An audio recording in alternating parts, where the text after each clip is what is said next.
Recce, ये word शायद आपने कभी न कभी तो जरूर सुना ही होगा। अगर नहीं तो भी कोई बात नहीं, क्योंकि आज की इस वीडियो में हम रेकी के बारे में सब कुछ जानने वाले हैं।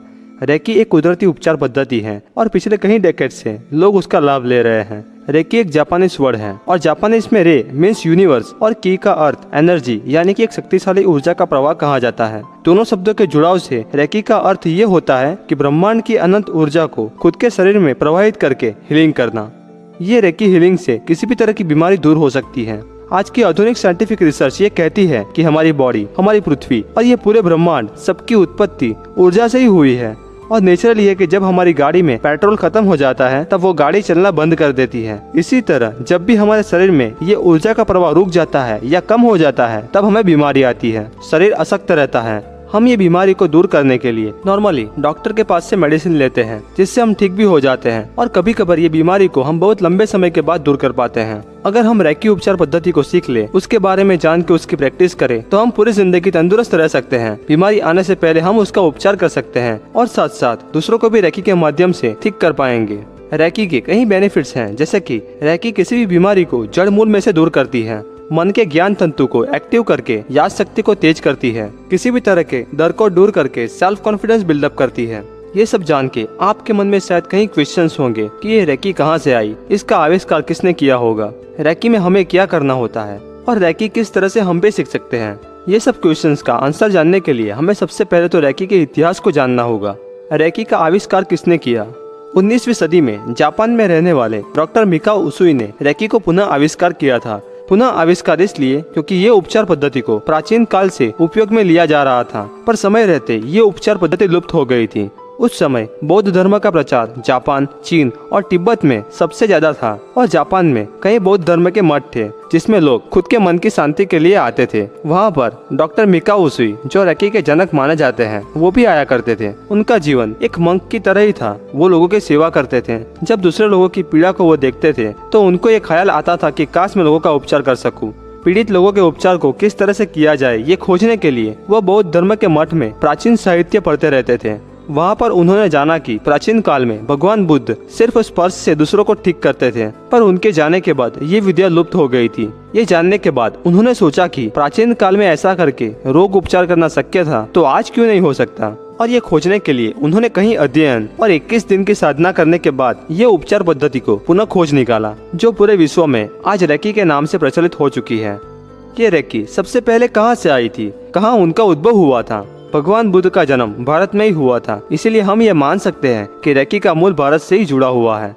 हमारी भारतीय संस्कृति में हजारों साल पहले ऋषि मुनियों के पास ऐसी शक्तियाँ थी कि अगर कोई बीमार हो तो उसके सिर पे हाथ रखते थे और पल में ही उनकी पीड़ा को दूर कर सकते थे। उसको आप आज के समय की रेकी का ही एक स्वरूप कह सकते हैं। हमारे धर्म ग्रंथ, वेद और पुराणों में भी कहा गया है कि हठ योग, ध्यान और प्राणायाम के माध्यम से हम हमारी कुंडलिनी शक्ति को जागृत कर सकते हैं। जिस तरह मेघ धनुष्य के 7 रंग है, संगीत में 7 स्वर है, इसी तरह हमारे शरीर में भी 7 विभिन्न चक्र हैं, जो हमारे शरीर के कई कार्य को अज्ञात रूप से नियंत्रित करते हैं। जब ये 7 चक्र असंतुलित हो जाते हैं तभी हमें बीमारी होती है। जब ये 7 चक्र संतुलित हो जाते हैं तब पूरी तरह से शरीर तंदुरुस्त हो जाता है। हमारे शास्त्रों के अनुसार जिस शरीर को हम देख सकते हैं, स्पर्श कर सकते हैं, वो तो सिर्फ एक बाहरी स्थूल शरीर मात्र है। उसके अलावा भी और 6 शरीर हमारे हैं जिसे हम देख नहीं सकते, पर प्राचीन ऋषि मुनियों ने उनकी दिव्य साधना से उसके बारे में जाना था और उसके बारे में कई अद्वितीय बातें प्राचीन ग्रंथों के माध्यम से बताई है, जिसके मुताबिक हमारे 7 शरीर इस तरह से हैं: स्थूल शरीर, प्राण शरीर, सूक्ष्म शरीर, मनस शरीर, आत्मिक शरीर, ब्रह्म शरीर और निर्वाण शरीर। स्थूल शरीर के ऊपर एक के बाद एक ये सभी शरीर होते हैं, जो आप ये चित्र में देख सकते हैं। ये सभी शरीर के डिफरेंट कार्य हैं, जिसमें से आज हम रेकी में उपयोगी फिजिकल बॉडी और ओरा बॉडी यानी कि प्राण शरीर के बारे में ही जानेंगे। दूसरी और 5 शरीर के बारे में अगर आप जानने को इच्छुक हो तो हमें कमेंट करके जरूर बताइए। अगर आपकी रिक्वेस्ट होगी तो हम उसके बारे में बताने की कोशिश जरूर करेंगे। फर्स्ट, फिजिकल बॉडी, जिससे हम देख सकते हैं, जिससे हम दैनिक कार्य करते हैं, जिससे हम अच्छे बुरे का एहसास करते हैं, उसे ही स्थूल शरीर कहा जाता है। किसी भी बीमारी को जब ये फिजिकल बॉडी में देखी जाती है, तब भले ही वो बीमारी आपने आज ही देखी हो, पर ये बीमारी की शुरुआत 7 से 8 साल पहले से ही हो चुकी होती है। किसी भी बीमारी का उद्भव सबसे पहले प्राण शरीर यानी कि ओरा बॉडी में ही होती है। उसके बाद ही ये बीमारी फिजिकल बॉडी में एंटर होती है। अगर हम बीमारी फिजिकल बॉडी में आए उससे पहले ही उसका उपचार कर लें तो हम तभी वो बीमारी को जड़ मूल से दूर कर सकते हैं। ये किस तरह हम कर सकते हैं वो जानने के लिए हमें ओरा बॉडी को समझना होगा। सेकंड, ओरा बॉडी यानी कि प्राण शरीर। ओरा यानी कि दिव्य ज्योत, जिसको वैज्ञानिक रूप से आप ह्यूमन एनर्जी फील्ड भी कह सकते हैं। ये एनर्जी फील्ड हमारे शरीर के चारों ओर होते हैं। यही वो शरीर है जिसके माध्यम से ही हमें जीवन जीने की प्राण शक्ति या ऊर्जा मिलती रहती है, जिसको हम हमारी आंखों से नहीं देख सकते, पर आज के समय में क्लियर फोटोग्राफी के माध्यम से आप ये ओरा को देख सकते हैं। ये एनर्जी फील्ड इस तरह से बना हुआ होता है जिससे हमारे फिजिकल बॉडी में किसी भी प्रकार की नेगेटिव एनर्जी एंटर ना हो सके। जब ये आभा मंडल यानी कि एनर्जी फील्ड कम हो जाता है तब हम नॉर्मली कहते हैं कि मुझे अशक्ति जैसा कुछ फील हो रहा है, कुछ काम करने का मन नहीं हो रहा है।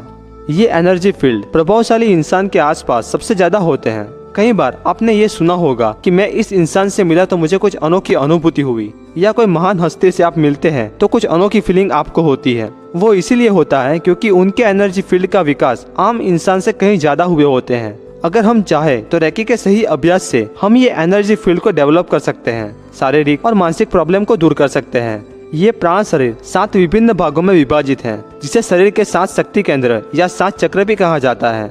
ये 7 चक्रों के नाम इस प्रकार है: मूलाधार चक्र, स्वाधिष्ठान चक्र, मणिपुर चक्र, हृदय चक्र, विशुद्धि चक्र, आज्ञा चक्र और सहस्त्रार चक्र। यह सभी चक्र के डिफरेंट कार्य हैं जो अज्ञात रूप से कार्य करके हमारे शरीर को नियंत्रित करते रहते हैं। हमारे प्राचीन ऋषि मुनियों ने उनकी दिव्य शक्तियों से चक्रों के बारे में विस्तार से बताया था कि जब ब्रह्मांड की कॉस्मिक एनर्जी का कनेक्शन ये 7 चक्रों से हो जाए तब ये सभी चक्र गतिमान हो जाते हैं।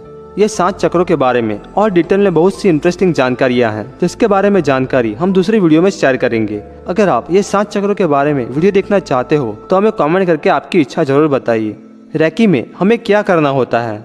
जिस तरह भगवान बुद्ध स्पर्श से किसी भी बीमारी को ठीक कर देते थे, इसी तरह अगर हमारी ये 7 चक्र एक्टिव हो जाए तो हमें भी इसी तरह की कुदरती रोग उपचार शक्ति प्राप्त हो जाती है। तो अब क्वेश्चन ये आता है कि ये शक्ति को जागृत कैसे करें? ये प्रश्न का उत्तर भी हमारे पुराणों में ही छुपा हुआ है, जिसके मुताबिक 3 तरह से हम ये शक्तियाँ प्राप्त कर सकते हैं। जिसमें पहला, कुंडलिनी शक्ति को जागृत करके, जो सांसारिक इंसान के लिए पॉसिबल नहीं है।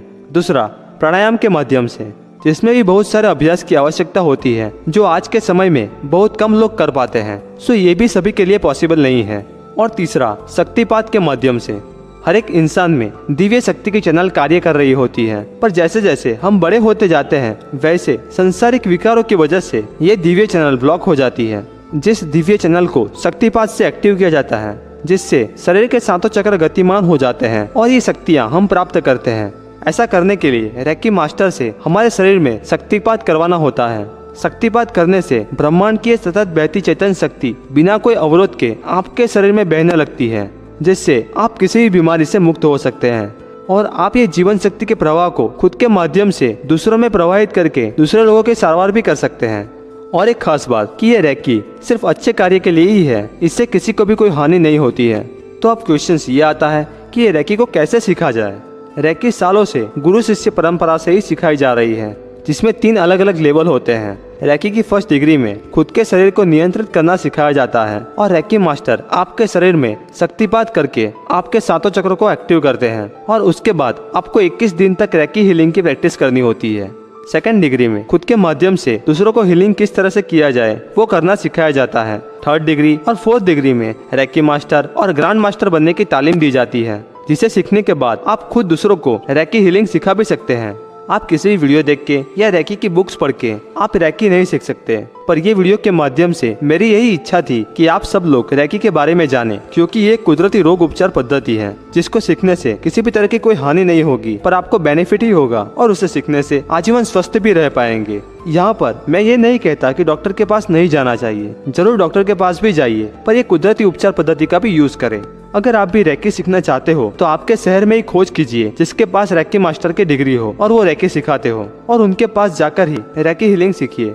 आशा करता हूँ कि ये वीडियो आपको रेकी क्या है वो समझने में थोड़ी सी हेल्प कर पाई होगी।